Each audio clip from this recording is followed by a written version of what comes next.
Okay, welcome back, children. We'll be taking the topic today, that is photosynthesis, and a very quick review of this particular topic according to your 10th class syllabus. Okay, so photosynthesis, obviously, synthesis of food in presence of sunlight, carbon dioxide, chlorophyll. Alright, and water is of course there, mineral is of course there. तो basically जो definition है photosynthesis की वो आपको आनी चाहिए, that is formation of food. अब formation of food को ना हम लोग एक्चुअल क्या टर्म लिखते हैं वो आप नोट डाउन करिए, ठीक है. जो कीवर्ड है वो है फिक्सेशन ऑफ CO2. तो बेसिकली जो फोटोसिंथेसिस है ना ये है fixation. This is the keyword, fixation of CO2. So basically what is photosynthesis? Fixation of CO2 in the form of glucose. Glucose एक छोटा सा यहाँ पे रिमाइंडर टिप है कि ग्लूकोज जो है वो सॉल्युबल होता है. तो जब इसको स्टोर करना होता है तो इनसॉल्युबल प्रोडक्ट के फॉर्म में स्टोर करते हैं जिसको कि स्टार्च कहते हैं. तो आपको पता ही है food stored in the form of starch in the plants. Okay, form होता है ग्लूकोज के और स्टोर होता है स्टार्च के फॉर्म में, राइट. देन इसके बाद नेक्स्ट है कि फोटोसिंथेसिस जो है that is divided into two सब पार्ट, सब साइकिल्स जो भी कह लो. तो dark reaction and light reaction, light reaction and dark reaction. Now here you should remember light reaction में क्या होता है? Photolysis, photolysis of water. What is photolysis of water? Breakdown of water. Breakdown of water into hydrogen and hydroxyl ions. Okay, so photolysis of water होता है और उसके अलावा light reaction क्या होता है? Formation of NADP, H and ATP. You will be needing these two ingredients in the next cycle, dark cycle या dark reaction. तो देखो NADPH, NADPH का full form nicotinamide adenine dinucleotide phosphate. NADPH, if you all can see, right, remember nicotinamide, excuse me, adenine dinucleotide phosphate, right? This is the full form. तो actually जो NADPH है इसका keyword क्या है, इसका usage क्या है? This is the reducing power. ये है reducing power which will be used in the dark reaction to reduce carbon dioxide. तो reducing power 10th में term use कम होता है but you can say that it is used to reduce. This is how it is mentioned there. Reduce CO2 during used to reduce carbon dioxide during dark reaction. Okay, these are very, very small tips because 10th class mein you need just one liner to answer. If your answer is going to contain keyword, you will be given marks, don't worry. So NADPH, nicotinamide adenine dinucleotide phosphate, and this is used as reducing power. और ATP का क्या काम है? हर जगह जो काम होता है वही यहाँ पर भी इसका यही सेम काम है, that is to provide energy for the reaction. So basically this is what you have to keep in mind. Okay, now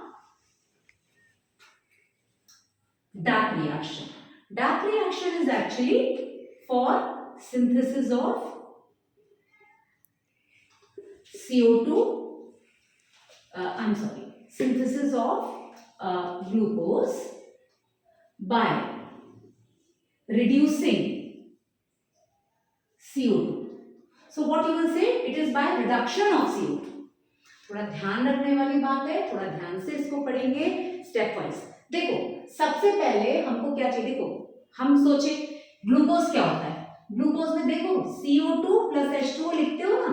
CO2 plus H2O यानी 6CO2 plus 12H2O is equal to C6H12O6 ऐसे ही कुछ लिखते हो ना, plus 6O2. ये तुम्हारा एक reaction है. अभी बताओ क्या एक बॉटल में कार्बन डाइऑक्साइड और वाटर मिला दें, जो कोला में तुम्हारे CO2 होता है, बबल बनते रहते हैं, उसको पानी में मिला दोगे तो क्या उसको हिलाने पे शुगर बन जाएगी उससे और ऑक्सीजन देने लगेगा वो? ऑब्वियसली ऐसा नहीं होगा।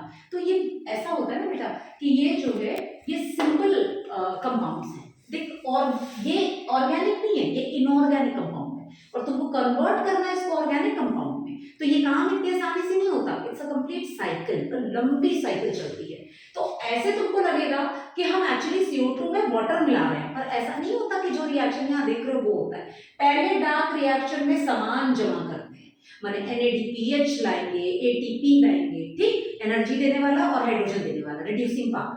उसके बाद हम डार्क रिएक्शन में जाएंगे और डार्क रिएक्शन में कुछ पर्टिकुलर एंजाइम्स होते हैं जिनकी मदद से, जिनके यूसेज से, जिनके यूज से, उनकी कैटालिटिक प्रॉपर्टी को यूज करते हुए हम कार्बन डाइऑक्साइड को रिड्यूस करते हैं ऑफ कोर्स इनटू ग्लूकोज, लेकिन एक लंबी साइकिल में, और उस साइकिल को कहते हैं केल्विन साइकिल। तो डार्क रिएक्शन में जो साइकिल होती है वो है केल्विन साइकिल। इसको C3 साइकिल भी कहते हैं। अभी ओलंपियाड वगैरह में पूछा जाए तो ध्यान देना, इसको C3 साइकिल भी कहते हैं। दिस इज केल्विन साइकिल, ठीक है। अब लाइट रिएक्शन के बारे में थोड़ा सा वापस देखते हैं। लाइट रिएक्शन में क्या होता है कि जब तुम्हारा H2O ब्रेक होता है ना तो H प्लस OH माइनस बनता है। अब H जो है that will be reducing NADP into NADPH, ठीक है। और ये जो OH है ना ये बैलेंस हो जाता है, 4OH माइनस बैलेंस होकर 2H2O प्लस O2 में कन्वर्ट हो जाता है। तो भाई यही O2 है, यहां से जो निकलता है जिसको तुम कहते हो ऑक्सीजन इज लिबरेटेड, तो ये ऑक्सीजन इज लिबरेटेड। और यही चीज जो है डार्क रिएक्शन में हम देखते हैं कि हमारा ये जो NADPH बना था और ATP बना था, डार्क रिएक्शन में हम उसको केल्विन साइकिल में यूज करते हैं टू गिव यू ग्लूकोज। एक चीज ध्यान देने वाली, PAR photosynthetically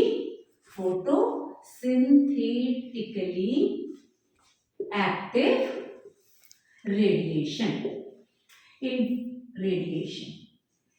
इंफ्रारेड और अल्ट्रावायलेट के बीच में, ओके, 400 से 700 नैनोमीटर्स की जो रेंज होती है वेवलेंथ की, ज्यादातर वो पार में आता है, ठीक है। So this is photosynthetically active radiation.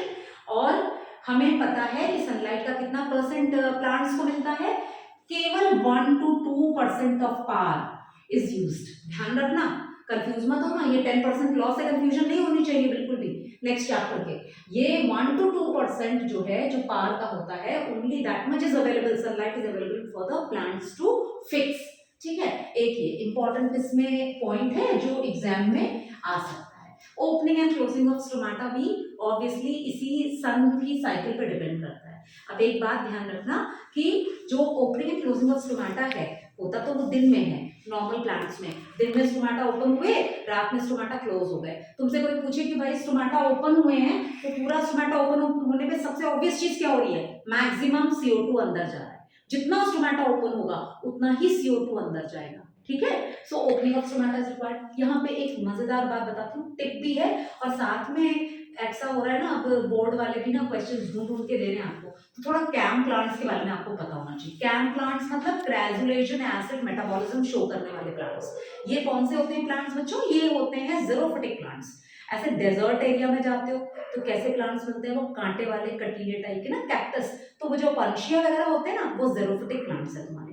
उनमें क्या होता है ना, दिन में अगर वो अपना स्टोमाटा ओपन करेंगे, यानी लाइट रिएक्शन के बाद डार्क रिएक्शन करेंगे, तो हो गया गजब। क्योंकि क्या होगा, स्टोमाटा ओपन होता है तो स्टोमाटा से दो काम होते हैं। एक तो होता है एक्सचेंज ऑफ गैसेस, है ना, एक होता है एक्सचेंज ऑफ गैसेस, और दूसरा क्या होता है स्टोमाटा से, दूसरा काम जो होता है स्टोमाटा से वो होता है ट्रांसपीरेशन। हमेशा ध्यान रखना, स्टोमाटा के लिए अगर स्टोमाटा का फंक्शन आए ना तो ये लिखना होता है exchange of gases and transpiration.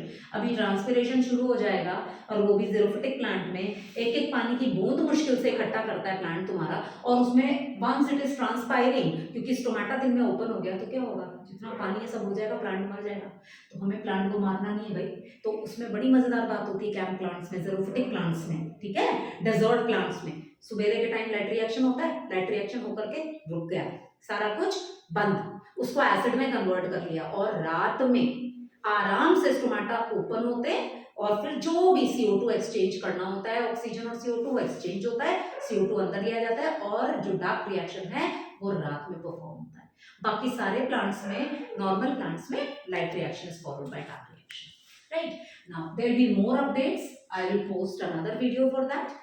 Tips देते चलेंगे साथ में so that it is covered properly. We will emphasise upon the board questions as well, okay? So keep tracking, अभी नेक्स्ट वीडियो में we will get more stuff. Bye bye.